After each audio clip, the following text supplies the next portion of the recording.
than to orchestrate lies from the pit of hell. Even from what Festus Keyamo just said, he said they have evidence that letters of appointment from Atiku Abubakar, that is fallacious, that is malicious, and that is a lie from the pit of hell. The letter the so-called Mike paraded are letters from two support groups, one from TCOM, one from Atiku support group, where Atiku have no control of those support groups. And we are saying that if you are an aide, you claim to be a media aide of Atiku Abubakar, you will have a letter of appointment from Atiku Abubakar. I am the spokesperson of Atiku Abubakar. I got a letter signed by Atiku Abubakar appointing me as the spokesperson. I'm the director of public affairs of the presidential campaign organization of the PDP. I have a letter signed by the director general of the campaign council. So where is the letter appointing him as an aide? And it is so shameless that Festus and the other jesters will come on TV and then begin to say that there was an evidence of a letter appointing him as an aide. But let's not even go into that. It is very, very funny that tissues of lies were put together. Atiku Abubakar is one of the most investigated Nigerians. Today, this is the first time in the Federal Republic of Nigeria that I will see blatantly, koro, eyeball to eyeball, that an armed robber will be accusing an innocent citizen. I mean, a man who has criminal tendencies, a man who is a convicted criminal by the virtue of money that was confiscated, over 340 million naira was confiscated in Tinubu's account as a drug lord in America.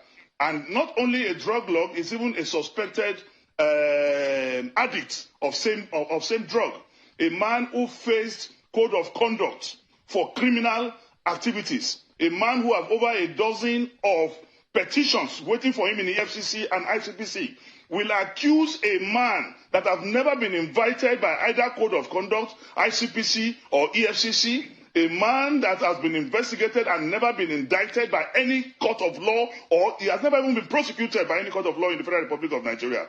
So these distractions are not important to us. Instead of them to talk on how they will help Nigerians to vote PDP, to ameliorate and palliate the satanic manifestations of APC, to correct the issues of insecurity.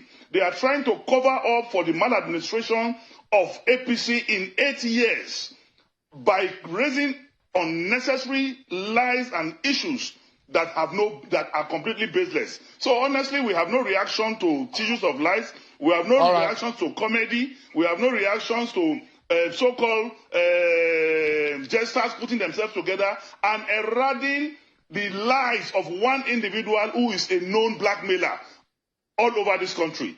I mean, okay.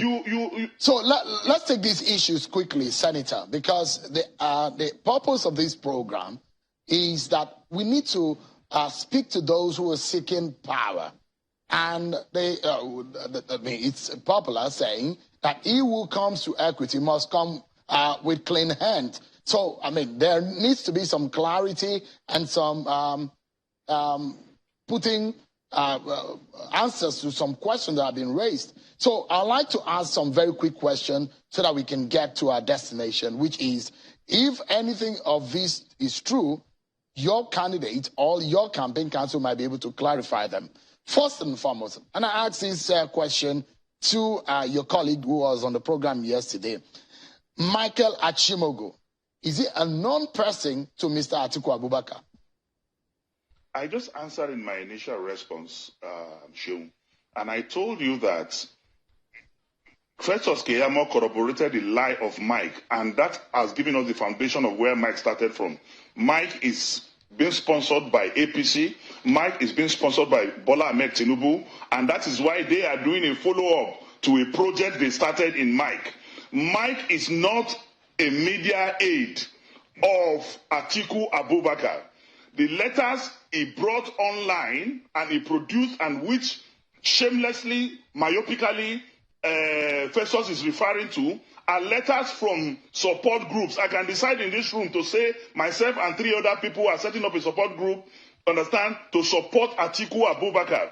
That does not have the mandate of Atiku Abubakar. It is not part of our presidential campaign council. And those letters were written by people that have no any close official administrative tie with Atiku Abubakar. And surprisingly, only in Nigeria will people be reacting to this type of frivolous, unfounded stories. I am telling you as an individual that it was never an aid. Media aids make releases on behalf of Atiku of their principals. I am talking on behalf of Atiku Abubakar because I have the mandate to do so. Let him show us where is his mandate, where is his letter to speak for Atiku Abubakar at any time. But a man who is a blackmailer, and in this era of technology where the head of Tinubu can be removed from the picture and you put the head of Shetima, that is in a time like this where there is voiceover. All right, where Senator, you can use Senator. the voice. So let's get it clear now. Yeah. Let's get it clear, Senator. So what your principal is saying tonight to Nigerians is that it doesn't have any relationship whatsoever